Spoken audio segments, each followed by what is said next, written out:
L'attaque a sidéré tout le pays. Jeudi 24 avril, un adolescent a frappé au couteau 4 élèves en pleine classe, au lycée Notre-Dame de Toutes-Aides à Nantes.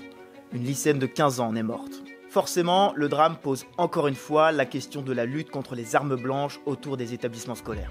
Car la liste des jeunes attaqués au couteau est beaucoup trop longue depuis le début de l'année. Un blessé grave de 17 ans dans son lycée des Hauts-de-Seine en février et un élève de 17 ans tué devant son école en Essonne fin mars. D'après l'Éducation nationale, les signalements d'armes blanches dans les établissements ont augmenté de 15% sur l'année écoulée. Et si certaines mesures ont déjà été prises, le Premier ministre demande d'aller encore plus loin. Alors on a regardé les différentes pistes à l'étude et voilà ce qu'on a trouvé. Déjà en mars, le gouvernement a dégainé de premières mesures. Des sanctions systématiques pour les porteurs d'armes blanches dans les écoles et des fouilles aléatoires devant des collèges ou des lycées sur demande des directeurs. Mais un mois plus tard, d'autres pistes sont clairement explorées. Et voici ce qu'on pourrait voir un jour à l'entrée des collèges ou des lycées. Des portiques de sécurité, un peu à la manière des aéroports. Ils pourraient détecter la présence d'une arme blanche dans un sac ou dans une poche de manteau. Sauf que ça existe aux États-Unis, mais en France, nos portiques ressemblent plutôt à ça. Un badge pour entrer, mais pas de détecteur. Cela n'empêche pas le passage à l'acte d'un élève de l'établissement.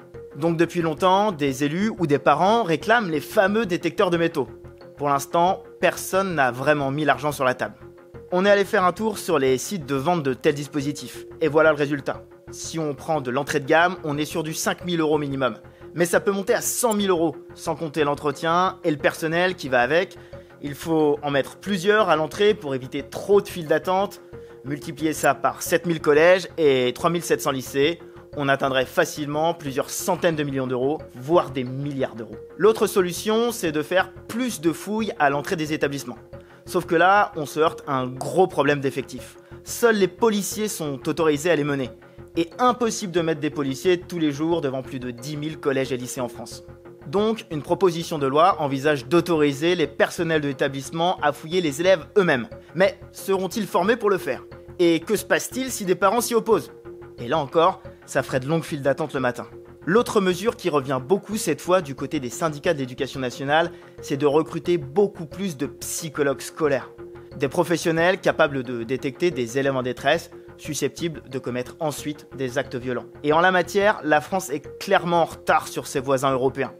On ne compte qu'un psychologue pour 1500 élèves en moyenne. D'ailleurs, le gouvernement regarde aussi ce qui se fait à l'étranger, comme interdire la vente de certaines armes blanches aux mineurs. C'est ce qu'a fait le Royaume-Uni. Interdiction totale aux sites de commerce en ligne de vendre des machettes ou encore des couteaux zombies aux mineurs. On a vérifié de notre côté et il est vrai que sur un célèbre site de e-commerce, la vente de ces armes est quand même assez peu surveillée en France.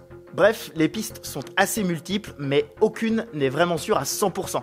Et il faudra forcément débloquer de l'argent. On en saura plus d'ici 4 semaines, c'est la date limite fixée par le Premier ministre pour qu'un groupe de travail lui soumette des propositions concrètes.